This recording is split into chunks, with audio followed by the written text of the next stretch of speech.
오늘 말씀의 제목이 행복하십니까? 입니다. 이렇게 좋은 날 행복하십니까? 라는 질문을 던지는 게 좀 어색하기도 합니다. 그런데 여러분 정말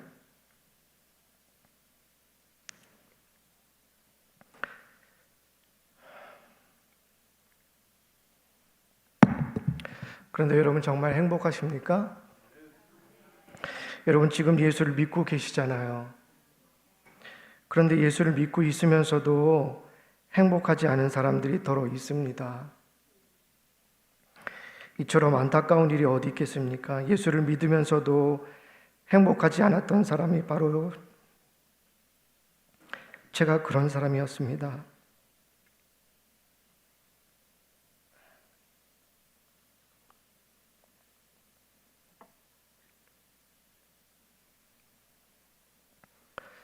저는 목사의 아들로 태어났습니다. 아버지가 목사님이십니다. 외할아버지가 목사님이셨습니다. 그런데 저는 목사의 아들로 자라면서 그리 행복하다고 느껴보지 못했습니다. 저희 아버지는 무척 엄한 분이셨습니다. 집에 오시면 화부터 내시는데 너무 무서웠고 싫었습니다. 저는 어려서부터 지금까지 아버지를 아빠라고 부른 적이 없습니다. 그렇게 무서운 분이셨어요. 아버지는 혈기가 있으신 분이셨습니다. 하루 종일 교회를 하시다가 저녁 때에 집에 들어오시면 뭐가 그리 화가 많으셨는지 버럭 화를 내시곤 했습니다. 한 번 화를 내시면 집안 모든 식구들은 숨을 죽이곤 했습니다. 가장 많이 피해를 입은 분은 저희 어머니였습니다. 늘 심장이 약하셨어요. 어머니는 우울증에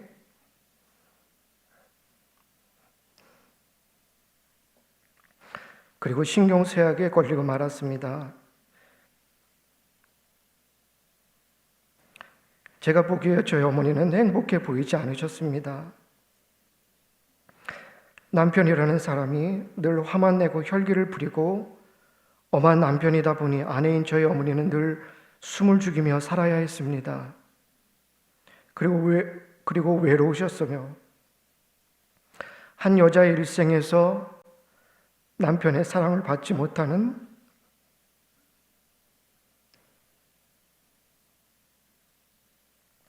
불행한 여자로 보였습니다. 저희 어머니가 너무 불쌍했습니다. 저희 가족은 3대가 같이 살았습니다. 할아버지, 할머니, 아버지, 어머니, 그리고 누나와 형, 그리고 제가 막내였습니다. 그렇게 7 식구가 작은 집에서 함께 같이 살았습니다. 좋았던 기억보다는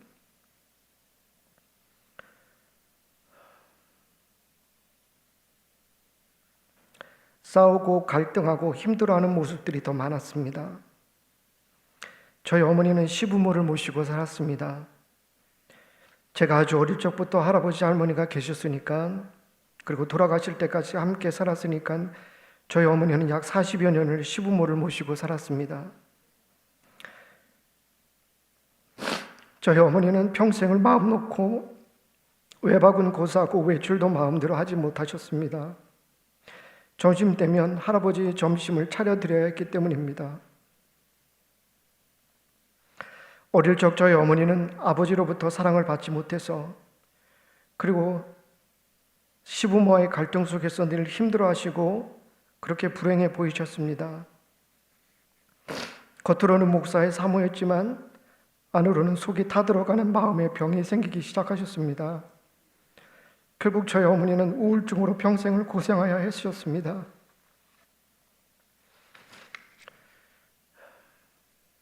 저희 어머니는 목사의 딸로 태어나서 목사의 아내가 되었고, 그리고 목사인 아들을 둔 평생을 목사인 남자들과 같이 살았던 분입니다. 목사의 딸로서나 목사의 아내로서나 목사인 아들을 둔 어머니로서나 제가 보기에 어머니는 행복해 보이지 않으셨습니다. 그랬던 어머니가 어느 날 행복해지기 시작하셨습니다. 언젠가 학교를 마치고 집에 돌아왔는데 어머니가 안방에서 문을 닫고 찬송을 부르고 계셨습니다. 그 음성이 천상의 목소리와도 같았습니다. 어머니가 달라지셨습니다. 그전까지는 늘 우울해하셨고 늘 슬픔과 외로움에 쩌들어 계셨었는데 달라지신 겁니다. 무슨 일일까요? 무슨 일이 어머니에게 일어난 걸까요? 예수를 만난 겁니다. 그동안 형식적으로 습관적으로 믿던 예수가 아니라 인격적으로 개인적으로 예수를 만나신 겁니다. 어머니가 달라지셨어요. 먼저 얼굴이 달라지셨습니다. 환한 얼굴빛에 밝게 빛난 미소와 웃음을 지니게 되셨습니다. 상황은 하나도 달라진 게 없습니다. 시부모와는 여전히 불편한 관계 속에 있고 남편은 여전히 혈기를 내고 있고 상황과 여건은 조금도 달라진 게 없는데 그러나 어머니는 달라지셨습니다. 내면의 모습이 달라지신 겁니다. 왜 그런 걸까요? 예수를 만났기 때문입니다. 어머니는 그때부터 행복해지기 시작하셨어요. 늘 찬송이 입에서 흘러나왔고 아침마다 홀로 계실 때는 물을 걸어 잠그고 깊은 기도의 시간을 가지셨습니다. 하나님을 만나는 시간입니다. 제가 학교에서 돌아오면 어머니 방에서는 기도하는 소리와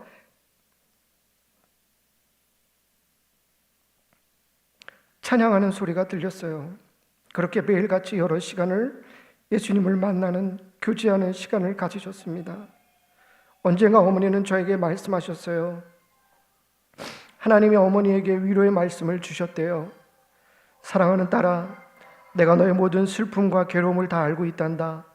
내가 힘들어하고 아파할 때에 나도 너와 함께 아파하고 있었단다. 그런 위로의 말을 주시더라는 겁니다. 하나님은 저희 어머니에게 남편을 불쌍히 여기는 마음을 주셨습니다. 이해하는 마음을 주셨습니다. 그 이후로 돌아가시기 전까지 어머니는 행복한 생활을 보내셨습니다.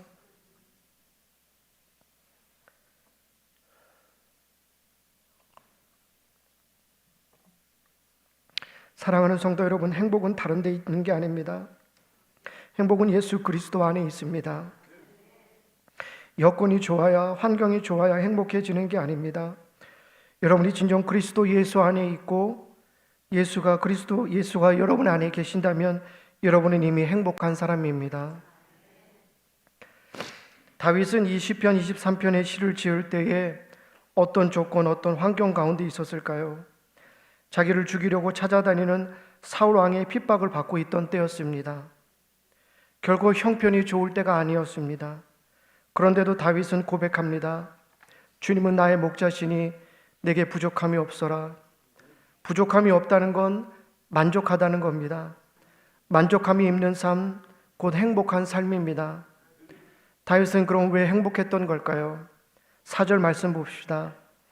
내가 비록 죽음의 그늘 골짜기로 다닐지라도 주님께서 나와 함께 계시고 주의 막대기와 지팡이로 나를 보살펴 주시니 내게는 두려움이 없습니다. 다윗의 행복의 비결은 뭡니까? 주님이 함께 계신다는 사실입니다. 주님이 보살펴 주신다는 겁니다. 상황과 여건은 참으로 불안하고 어려움이 많지만 하나님이 늘 함께 하심을 믿기에 부족함이 없는 행복을 누릴 수 있었던 겁니다. 오늘날 신약시대를 살고 있는 저와 여러분의 삶에서 행복의 비결은 무엇일까요? 하나님의 아들이신 그리스도가 저와 여러분 마음 안에 들어와 계신다는 사실입니다. 하나님이 저와 여러분을 오래전부터 사랑하셔서 죄와 불의함으로 죽을 수밖에 없는 우리들을 살리시려고 독생자 아들 예수 그리스도를 이 땅에 보내셔서 십자가에 죽게 하심으로 우리를 살려주셨습니다. 그래서 우리가 예수를 믿기만 하면 멸망하지 아니하고 영원한 생명을 얻게 된 것입니다. 이 얼마나 놀라운 일입니까? 이 얼마나 행복한 일입니까? 죽을 수밖에 없었는데 다시 살아나게 됐으니 이보다 더 큰 축복이 어디 있겠습니까? 사랑하는 성도 여러분, 여러분은 지금 마음에 예수 그리스도가 계십니까? 여러분 마음에 예수님을 모시고 살고 있습니까? 그러면 여러분 이미 행복한 사람들인 겁니다. 로마 속담에 행복의 계단은 미끄러지기 쉽다는 말이 있습니다. 사람은 늘 행복하기만, 반대로 불행하기만 하지는 않는다는 말입니다. 행복하다고 느끼는 것은 잠시 언제라도 불행하다고 느껴질 수 있기 때문입니다. 사람은 누구나 자기가 생각하는 만큼 행복하지도 또 불행하지도 않습니다. 행복과 불행의 많은 부분은 상황과 환경이 아니라 그 사람의 태도에 의해 결정되기 때문입니다. 누구에게나 처음부터 행복과 불행의 크기가 정해져 있는 것은 아닙니다. 어떤 사람은 자기는 늘 불행하다고 한탄하는 사람이 있습니다. 그러나 이것은 자신이 행복함을 깨닫지 못하기 때문입니다. 행복이란 누가 주는 것이 아니라 스스로 찾는 것입니다. 행복의 원리는 불만에 자기가 속지 않는 것입니다. 불만에 속아 살지만 않아도 인생은 충분히 행복해질 수 있습니다. 사람이 살면서 모든 일에는 다 때가 있는데 태어날 때가 있고 죽을 때가 있으며 심을 때가 있고 심을 것을 뽑을 때가 있으며 울 때가 있고 웃을 때가 있으며 찾아 나설 때가 있고 포기할 때가 있으며 간직할 때가 있고 버릴 때가 있으며 말하지 않을 때가 있고 말할 때가 있으며 사랑할 때가 있고 미워할 때가 있다. 사람이 애쓴다고 해서 이런 일에 무엇을 더 보탤 수 있을까? 이 모든 것은 하나님이 사람에게 수고하라고 지으신 짐이기에 하나님은 모든 것이 제때에 알맞게 일어나도록 만드셨다고 전도서 3장 1절에서 11절 성경은 말하고 있습니다. 사람들은 보통 내가 어떻게 하면 행복해질 수 있을까라고 묻지만 사실은 어떻게 하면 내가 행복한 줄을 알 수 있을까라는 질문으로 물어야 합니다. 어떻게 하면 내가 행복한 줄을 알 수 있을까요? 첫째, 내가 지금 살아있음에 감사할 때 우리는 행복을 발견하게 됩니다. 언제 우리는 행복을 발견한다고요? 살아있음에. 아무리 풍족하여도 사람의 생명은 소유물에 달려있는 것이 아닙니다. 둘째로, 마음이 가난할 때 우리는 행복을 발견하게 됩니다. 성경은 말합니다. 마음이 가난한 사람이 행복합니다. 천국이 그들의 것이기 때문입니다. 어떤 사람이 마음이 가난한 사람인가요? 마음에 욕심이 없는 사람, 자신이 부족하다고 생각하는 사람, 그리고 겸손한 사람입니다. 셋째로, 사람은 사랑할 때 행복합니다. 어떨 때요? 사랑할 때. 잠언 15장 17절 말씀, 채소를 먹으며 서로 사랑하는 것이 살찐 소를 먹으며 미워하는 것보다 낫다고 했습니다. 주님은 말씀하십니다. 내 이웃을 내 몸과 같이 사랑하라. 내 자신을 사랑하듯 내 이웃을 사랑하라는 것입니다. 행복을 나눌 대상이 없으면 그건 행복이 아닙니다. 주는 것이 받는 것보다 더 행복하다 했습니다. 결국 행복이란 다른 사람을 사랑하지 않고는 찾아올 수 없는 것입니다. 마지막으로 행복의 비결은 보람입니다. 사람에게 먹는 것과 마시는 것, 그리고 자기가 하는 수고에서 스스로 보람을 느끼는 것, 이보다 더 좋은 것은 없다고 성경은 말합니다. 먹을 것과 입을 것이 있으면 우리는 그것으로 만족하는 것이죠. 보람은 두 가지 얼굴을 하고 있습니다. 하나는 기쁨, 또 하나는 만족입니다. 독일의 철학자 괴테는 기쁘게 일하고 해놓은 일을 기뻐하는 사람은 행복하다고 말했습니다. 사람들은 행복의 기쁨을 얻기 위해 수고하며 땀 흘리지만 사실은 그 수고하고 노력하는 과정 속에서 우리는 이미 그 기쁨을 얻고 있는 것입니다. 사람들은 행복을 찾아 이리저리 헤매고 다니지만 정작 행복은 우리 마음 안에 있습니다. 마음속에 만족을 얻지 못하면 행복은 얻을 수 없기 때문입니다. 전도서 3장 13절 말씀, 사람이 먹을 수 있고 마실 수 있고 자기가 하는 일에서 스스로 보람과 만족을 누릴 수 있다면 이것이야말로 하나님의 은총입니다. 행복은 결국 하나님이 주시는 선물입니다. 우리 모두는 그 모양은 다르지만 각각의 선물을 받으며 살고 있는 것입니다. 행복에는 세 가지 요소가 있습니다. 첫 번째로 기쁨, 즐거움입니다. 시편 4편 7절 말씀, 주님께서 내 마음에 안겨주신 기쁨은 햇곡식과 새 포도주가 풍성할 때 누리는 기쁨보다 더 큽니다. 시편 5편 11절 말씀, 주님께로 피신하는 사람은 누구나 기뻐하고 길이길이 즐거워할 것입니다. 주님을 사랑하는 사람들이 주님 앞에서 기쁨을 누리도록 주님께서 그들을 지켜주실 것입니다. 시편 9편 2절 말씀, 가장 높으신 하나님, 내가 주님 때문에 기뻐하고 즐거워하며 주님의 이름을 노래합니다. 우리 그리스도인들의 행복의 근거는 바로 우리와 하나님과의 관계에서 오는 것입니다. 우리가 행복하다고 말하는 것은 우리가 하나님의 은혜 안에 있기 때문에 행복한 것입니다. 내가 행복한 것은 하나님이 나의 아버지가 되어주시고 내가 그분의 자녀이기 때문에 행복한 것입니다. 사랑하는 성도 여러분, 행복을 다른 것에서 찾지 마십시오. 돈, 재산, 사람, 건강, 자기 자신, 그런 데서 여러분 다른 것을 찾지 마십시오. 두 번째로 행복의 요소는 보람입니다. 여러분 가지고 계신 전도서 말씀 한번 보시겠습니다. 전도서 2장 3절에서 11절 말씀입니다.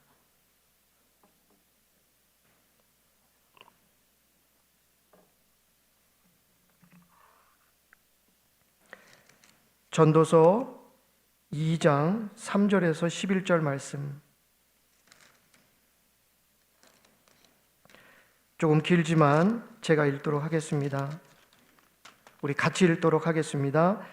전도서 2장 3절부터 11절입니다. 함께 읽습니다. 시작. 내가 내 마음으로 깊이 생각하기를 내가 어떻게 하여야 내 마음을 지혜로 다스리면서 술로 내 육신을 즐겁게 할까? 또 내가 어떻게 하여야 천하의 인생들이 그들의 인생을 살아가는 동안 어떤 것이 선한 일인지를 알아볼 때까지 내 어리석음을 꼭 붙잡아 둘까 하여 나의 사업을 크게 하였노라. 내가 나를 위하여 집들을 짓고 포도원을 일구며 여러 동산과 과원을 만들고 그 가운데에 각종 과목을 심었으며 나를 위하여 수목을 기르는 살림에 물을 주기 위하여 못들을 팠으며 남녀 노비들을 사기도 하였고 나를 위하여 집에서 종들을 낳기도 하였으며 나보다 먼저 예루살렘에 있던 모든 자들보다 내가 소와 양떼의 소유를 더 많이 가졌으며 은금과 왕들이 소유한 보배와 여러 지방의 보배를 나를 위하여 쌓고 또 노래하는 남녀들과 인생들이 기뻐하는 처첩들을 많이 두었노라. 내가 이같이 창성하여 나보다 먼저 예루살렘에 있던 모든 자들보다 더 창성하니 내 지혜도 내게 여전하도다.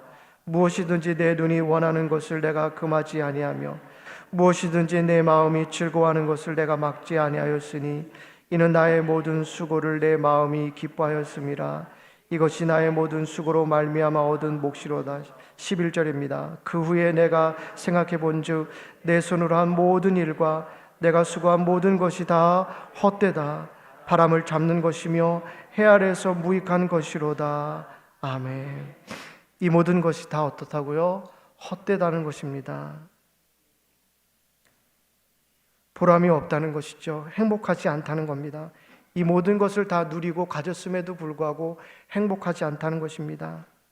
산다는 것이 다 덧없는 것입니다. 2장 13절에서 17절 말씀입니다. 같이 읽습니다. 내가 보니 지혜가 우매보다 뛰어남이 빛이 어둠보다 뛰어남 같도다.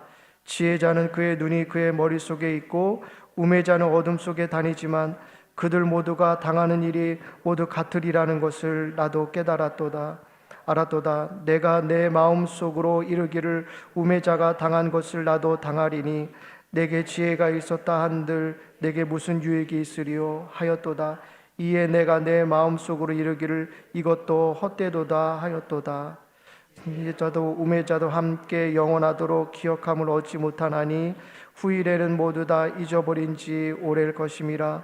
오호라 지혜자의 죽음이 우매자의 죽음과 일반이로다. 이러므로 내가 사는 것을 미워하였노니 이는 해 아래서 하는 일이 내게 괴로움이요 모두 다 헛되어 바람을 잡으려는 것이기 때문이로다. 아멘. 산다는 것이 다 덧없는 것이라는 것이죠. 그렇다면 무엇이 보람 있는 일입니까? 2장 24절 말씀 봅니다. 2장 24절 함께 읽습니다. 사람이 먹고 마시며 수고하는 것보다 그의 마음을 더 기쁘게 하는 것은 없나니 내가 이것도 본즉 하나님의 손에서 나오는 것이로다. 아멘. 여기에 행복이 있다는 겁니다. 그런데 이것도 다 누가 주시는 거라고요? 하나님이 주시는 겁니다. 3장 13절 말씀, 사람이 먹을 수 있고 마실 수 있고 하는 일에 만족을 누릴 수 있다면 이것이야말로 하나님이 주시는 은총이다 했습니다. 이것이 행복이라는 것이죠. 3장 22절 말씀, 사람에게는 자기가 하는 일에서 보람 곧 만족을 느끼는 것보다 더 좋은 것은 없다는 것을 알았다. 이것이 행복이라는 겁니다. 5장 18절에서 19절 말씀이요, 함께 읽습니다. 그래서 주신 바 그 일평생 먹고 마시며 그래서 하는 모든 수고의 중에서 낙을 누르는 것이 선하고 아름다움을 내가 보았나니 그것이 그의 몫이로다. 또한 어떤 사람에게든지 하나님이 재물과 부요를 그에게 주사 능히 누리게 하시며 제 몫을 받아 수고함으로 즐거워하게 하신 것은 하나님의 선물이라. 아멘. 하나님은 우리가 행복하게 살기를 바라십니다. 5장 20절에 하나님은 이처럼 사람이 행복하게 살기를 바라시니 덧없는 인생살이에 크게 마음 쓸 일이 없다고 말씀하십니다. 보람은 하나님이 주시는 선물입니다. 네 번째로 매사에 때가 있다고 했습니다. 3장 1절 말씀, 모든 일에는 다 때가 있다. 세상에서 일어나는 일마다 알맞은 때가 있다. 때를 아는 것이 지혜요 보람 있는 일이다. 하나님은 모든 것이 제때에 알맞게 일어나도록 만드셨다고 했습니다. 다섯 번째로 기쁘게 사는 것, 그리고 살면서 좋은 일을 하는 것. 3장 12절 말씀입니다. 기쁘게 사는 것, 살면서 좋은 일을 하는 것, 사람에게 이보다 더 좋은 것이 무엇이랴. 여러분, 기쁘게 사십시오. 그리고 좋은 일을 많이 하십시오. 다른 사람을 섬기며 나누고 봉사하는 삶을 사십시오. 그러면 여러분 행복을 느끼실 겁니다. 여섯 번째, 재산에 관한 것입니다. 여러분 가지고 계신 성경 6장 2절 말씀입니다. 6장 2절 말씀 있습니다. 어떤 사람은 그의 영혼이 바라는 모든 소원에 부족함이 없어 재물과 부요와 존귀를 하나님께 받았으나 하나님께서 그가 그것을 누리도록 허락하지 아니하셨으므로 다른 사람이 누리라니 이것도 헛되어 악한 병이로다. 재산과 물질을 주시는 이는 하나님이시요 그것을 누리며 살게 하시는 분도 하나님이십니다. 6장 6절 말씀, 그가 비록 천년의 갑절을 산다 할지라도 행복을 보지 못하면 마침내 다 한 곳으로 돌아가는 것뿐이 아니냐. 6장 9절입니다. 눈으로 보는 것이 마음으로 공상하는 것보다 나으나 이것도 헛되어 바람을 잡는 것이로다. 자기가 가지고 있는 것으로 만족하는 것이 욕심에 사로잡혀서 헤매는 것보다 낫다는 말씀입니다. 세 번째로 행복의 요소는, 행복은 성품과 관련이 있습니다. 여러분, 교만한 사람은 행복하지 못합니다. 교만한 사람은 자기밖에 모르는 사람입니다. 다른 사람을 배려하거나 친절하지 않습니다. 교만한 사람이 행복하지 않은 이유는 자족할 수 없기 때문입니다. 감사할 수 없기 때문입니다. 그러므로 행복한 사람은 겸손한 사람입니다. 겸손한 사람은 또한 정직한 사람입니다. 내면 깊이 행복한 사람들을 만나면 한결같이 정직한 사람임을 알 수 있습니다. 정직하다는 것은 솔직하다는 것을 의미하지요. 진실하다는 것을 의미합니다. 이제 결론의 말씀입니다. 여러분은 지금 행복하십니까? 하나님과의 관계가 바르지 않으면 여러분은 결코 행복해질 수 없습니다. 예수 믿는다고 하는 사람도 행복하지 않은 사람도 있을 수 있습니다. 행복은 어디서 오는 걸까요? 남편에게서 올까요? 아닙니다. 아내에게서 올까요? 아닙니다. 부모에게서 오는 것도 아닙니다. 자식에게서 오는 것도 역시 아닙니다. 건강하면 행복할까요? 그것도 아닙니다. 왜냐하면 세상에 보니까 죄는 다 건강한 사람이 다 짓더라고요. 돈이 많으면 행복할까요? 절대 그렇지 않습니다. 부자가 하늘나라 들어가는 것보다 낙타가 바늘길로 지나가는 것이 더 쉽다고 성경은 말하고 있습니다. 재산이 많으면 행복할까요? 그것도 아닙니다. 여러분이 생각하는 행복의 조건이 무엇이든지 간에 그것이 충족되면 행복해질 것 같습니까? 그렇지 않습니다. 행복은 오직 예수 그리스도 안에 있습니다. 한번 저를 따라 해봅시다. 행복은 예수 그리스도 안에 있다. 여러분 그렇게 믿으십니까? 아멘. 예수 그리스도 그분만이 저와 여러분을 행복하게 해주십니다. 예수를 믿는다는 것은 예수 그리스도가 나의 마음에 들어와 계신다는 의미입니다. 예수가 내 안에, 내 마음 안에 들어와 계시면 나는 행복하지 않을 수 없습니다. 예수는 우리를 행복하게 만들어 주시는 분이기 때문입니다. 사마리아의 수가성 여인을 여러분 기억하십니까?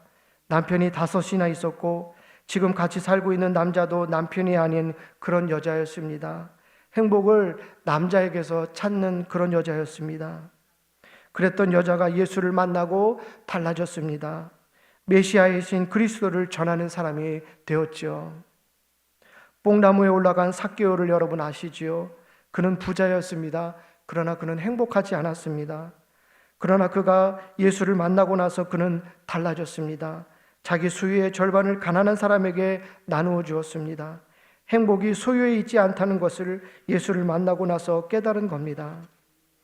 남편 되신 분들이요, 아내가 여러분을 행복하게 만들어주는 게 아닙니다. 반대로 아내 되신 분들이요, 남편이 여러분을 행복하게 만들어주는 게 아닙니다. 행복한 남편이 행복한 아내를 만드는 것입니다. 행복한 아내가 행복한 남편을 만드는 것입니다. 예수 그리스도 안에서 이미 행복한 사람만이 가능한 일입니다. 행복은 오직 예수 그리스도 안에 있는 것입니다.